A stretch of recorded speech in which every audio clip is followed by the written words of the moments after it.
কাশ্মীরে সন্ত্রাস বা বিচ্ছিন্নতাবাদ ঠেকাতে নিরাপত্তা বাহিনীর গুলিতে বুরহান ওয়ানি নিহত হওয়ার পর সমস্যাটি যেন আরও প্রকট হয়ে দেখা দিয়েছে। স্বাধীনতার যে কামনা কাশ্মীরিদের হৃদয়ে জ্বলছিল সেটি হয়তো এখন রূপ নিয়েছে স্ফুলিঙ্গে। ফলে কাশ্মীর জুড়ে এখন বুরহান ওয়ানির গ্রাফিতি আর পোস্টার। তিনি হয়ে উঠেছেন কিংবদন্তি। তাই বিশ্লেষকরা বলছেন কাশ্মীরিদের দাবির যৌক্তিক সমাধানের পথ খুঁজে বের করতে হবে এখন। জীবিত বুরহান ওয়ানির চেয়ে মৃত বুরহান ওয়ানি যেন আরও প্রভাবশালী। স্বাধীনতাকামী এই যুবককে হত্যার পর পুরো কাশ্মীরই এখন জ্বলছে।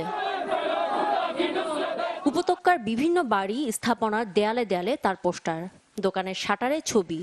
প্রতিবাদের ভাষা হিসেবে পরিচিত গ্রাফিতিও আঁকা হয়েছে তাকে নিয়ে। বুরহান ওয়ানি রূপ নিয়েছেন কিংবদন্তিতে।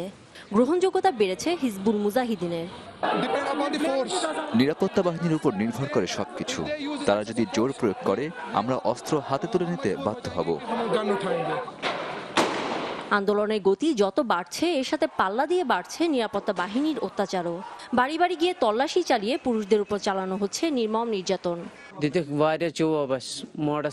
আমরা দুই ভাই ঘরের ভেতর ছিলাম। হঠাৎ নিরাপত্তা বাহিনীর সদস্যরা দরজা ভেঙে ভেতরে আসে, আমাদের টেনে হেঁচড়ে বাইরে নিয়ে পেটায়। তারা গাড়িতে করে আমার ভাইকে নিয়েও যায়। সকালে তার লাশ পৌঁছে দেয়।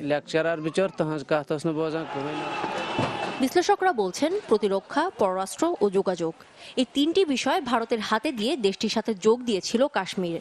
কিন্তু তাদের দাবির প্রতি কখনই ভ্রুক্ষেপ করেনি ভারত। তাই এখন আর প্রতিনিধি দল পাঠানো কিংবা দীর্ঘ আলোচনা নয়, বরং দাবিগুলো যৌক্তিক বাস্তবায়নের পথ খুঁজে বের করা দরকার।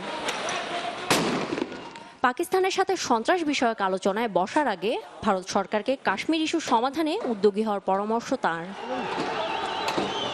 পাপিয়া সুলতানা, চ্যানেল 24।